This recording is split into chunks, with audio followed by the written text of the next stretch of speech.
Hello ಎಲ್ರಿಗೂ ನಮಸ್ಕಾರ. Welcome back to ಅಡುಗೆ ಮನೆ ಆರೋಗ್ಯ.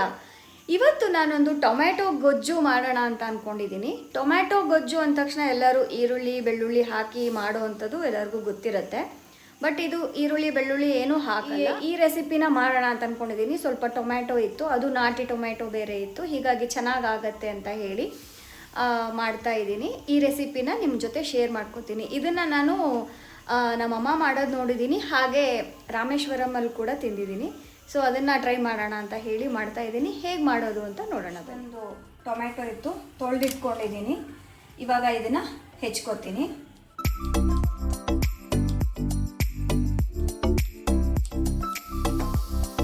ನೋಡಿ, ಇಷ್ಟು ಟೊಮ್ಯಾಟೊನ ನಾನು ಹೆಚ್ಚಿಟ್ಕೊಂಡಿದ್ದೀನಿ.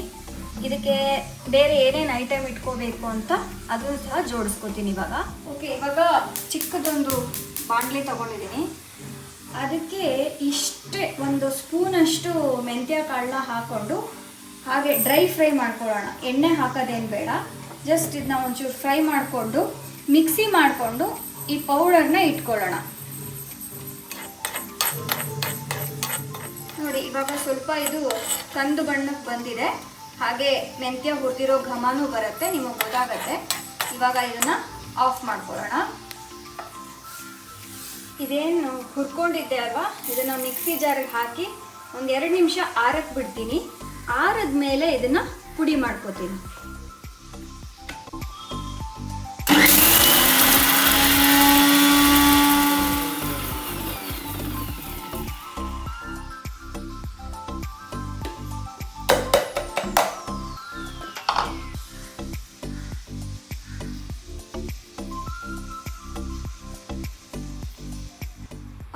ನೋಡಿ, ಇವಾಗ ಒಗ್ಗರಣೆಗೆ ಏನೇನು ಬೇಕೋ ಅದನ್ನ ಇಟ್ಕೊಂಡಿದ್ದೀನಿ.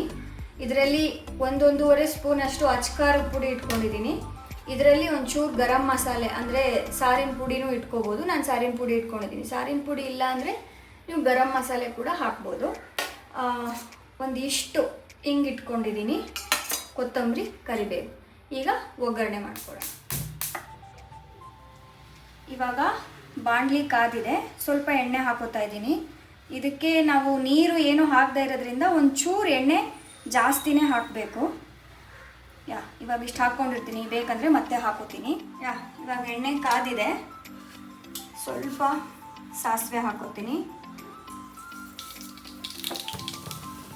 ಜೀರಿಗೆ, ಹಿಂಗೆ ಇಟ್ಕೊಂಡಿದ್ನಲ್ಲ ಹಿಂಗು, ಕರಿಬೇವು, ಆಮೇಲೆ ಕೊತ್ತಂಬರಿನೂ ಇಲ್ಲೇ ಹಾಕೋತಾ ಇದ್ದೀನಿ.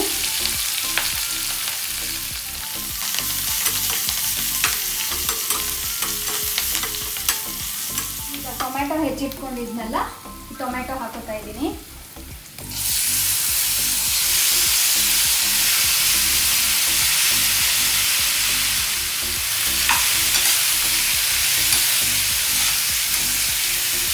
ಇವಾಗ ಇದನ್ನ ಉರಿ ಸಣ್ಣ ಮಾಡಿ ಒಂದು 2 ನಿಮಿಷ ಬೇಯಕ್ಕೆ ಬಿಡೋಣ. ಇವಾಗ ಇದು 1 ನಿಮಿಷದಿಂದ ಬೇಯ್ತಾ ಇದೆ. ಓಪನ್ ಮಾಡಿ ನೋಡೋಣ. ಮೆತ್ತಗಾಗಿರುತ್ತೆ. ಸ್ವಲ್ಪ ಆಗಿದೆ. ಇವಾಗ ಇದನ್ನ ಕೈಯಾಡಿಸ್ಬಿಟ್ಟು ಒಂಚೂರು ಉಪ್ಪು ಹಾಕೋಣ. ಸೊ ಅದು ಬೇಯ್ಕೊಳ್ಳೋಕ್ಕೆ ಈಸಿ ಆಗುತ್ತೆ. ನೋಡಿ, ಇಷ್ಟು ಉಪ್ಪು ಹಾಕ್ತಾ ಇದ್ದೀನಿ.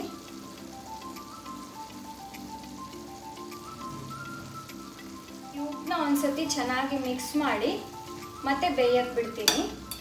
ಇದನ್ನ ನೀವು ಲೋ ಫ್ಲೇಮಲ್ಲೇ ಮಾಡಬೇಕು, ಉರಿ ಜಾಸ್ತಿ ಮಾಡ್ಕೋಬಾರ್ದು. ಲೋ ಫ್ಲೇಮಲ್ಲೇ ಬೇಯಬೇಕು, ಯಾಕಂದರೆ ನಾವು ಇದಕ್ಕೆ ನೀರು ಹಾಕಿರಲ್ಲ. ಬಟ್ ಟೊಮ್ಯಾಟೊನೇ ನೀರು ಬಿಟ್ಕೊಂಡಿರುತ್ತೆ. ನೋಡಿ, ಎಷ್ಟೊಂದು ನೀರು ಬಿಟ್ಕೊಂಡಿದೆ.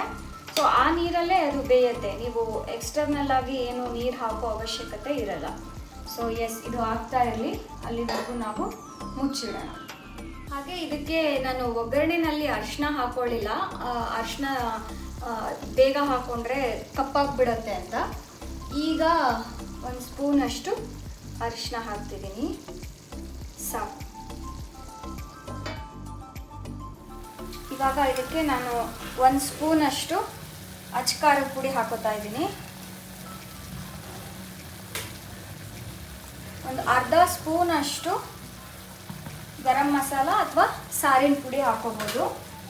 ಮತ್ತು ಇವಾಗ ಇದಕ್ಕೆ ಇಷ್ಟು ಬೆಲ್ಲನ ಹಾಕೋತಾ ಇದ್ದೀನಿ. ಆಮೇಲೆ ಈ ಮೆಂತ್ಯ ಪುಡಿನ ನಾವು ಮಿಕ್ಸಿ ಮಾಡಿ ಇಟ್ಕೊಂಡಿದ್ವಲ್ವ, ಅದನ್ನು ಸಹ ಹಾಕ್ತಾ ಇದ್ದೀನಿ.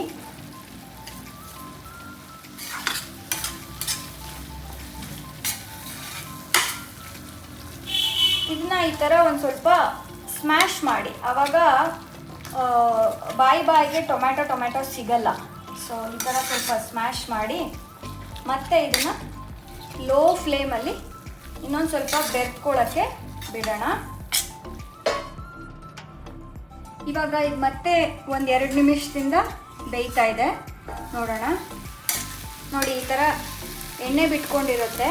ಸೊ ಇದು ಆಗಿದೆ ಅಂತ ಅರ್ಥ.